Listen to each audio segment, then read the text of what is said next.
the Birmingham Museum.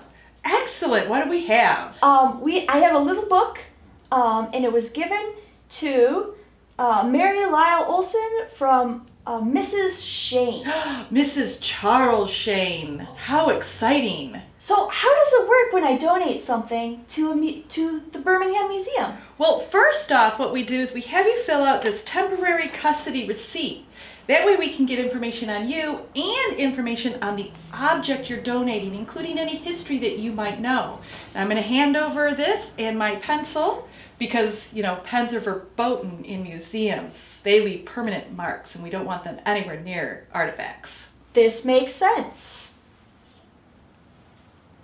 So after I fill this out, what happens next? Well, what happens next is we're going to take this artifact upstairs where we can process it. So let's head up there and I'll show you how it's done. Oh, that sounds like fun. Yeah. So normally we accession things behind the scenes, but since we are not open to the public right now, we're going to let you all come back and see how this is done. Well, the first thing we do is we want to photograph our object. So our camera is actually being used right now to to film this. So I'm using my personal phone, but normally we would use our museum camera. Now I'm going to take a picture of the front cover first and kind of get that. And then what we want to do is if we see anything notable, like a note, which is in this one, we are going to take a photograph of that. We want to make sure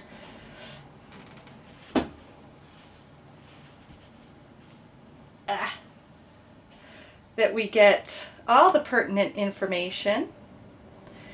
And then of course the front inside cover so we know what the name of the book is, when it was printed, and where. The name of this book is The Bonnie Prince Charles. Now you might be asking, why would we accession into Birmingham Bonnie Prince Charles? Does Bonnie Prince Charles have anything to do with Birmingham? Not really. However, the book was a gift from Mrs. Charles Shane to another Birmingham resident, Mary Lyle Olson. Gifts can speak volumes about the personality of the gift giver, and with a story behind it.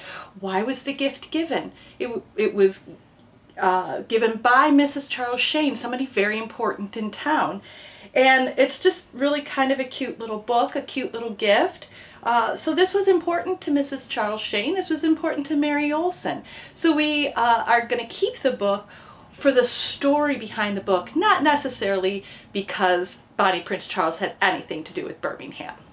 All right, so now we're going to actually enter our little book into our computer system. And we have what's called PastPerfect here. It is a system used by most museums across the United States. That way, everything can kind of be consistent no matter where you go in the history field.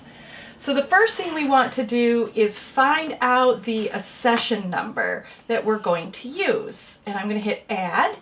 And right here it says that the last accession was 2022. And what is an accession number? What does that mean? Why are we giving it these numbers? Well, I'm sure you can guess 2020 is for the year, so today, or 2020 the year. The second number is the lot number, or the number of the items coming in. So if I brought in one item or 10 items, it's still going to be the lot number.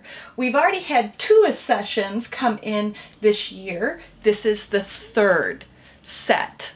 Even though there's just one, it's still the set.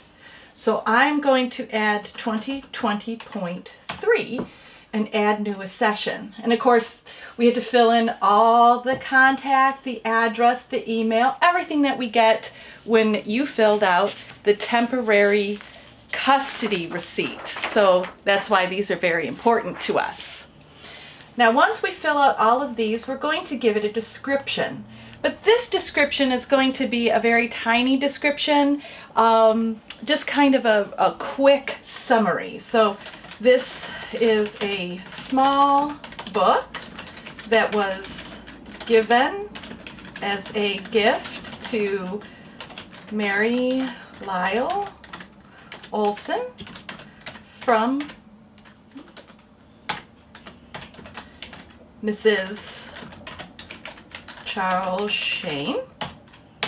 And then I'll add things like the title of the book and such to that. But just so that we can move on a little bit faster, we're going to save this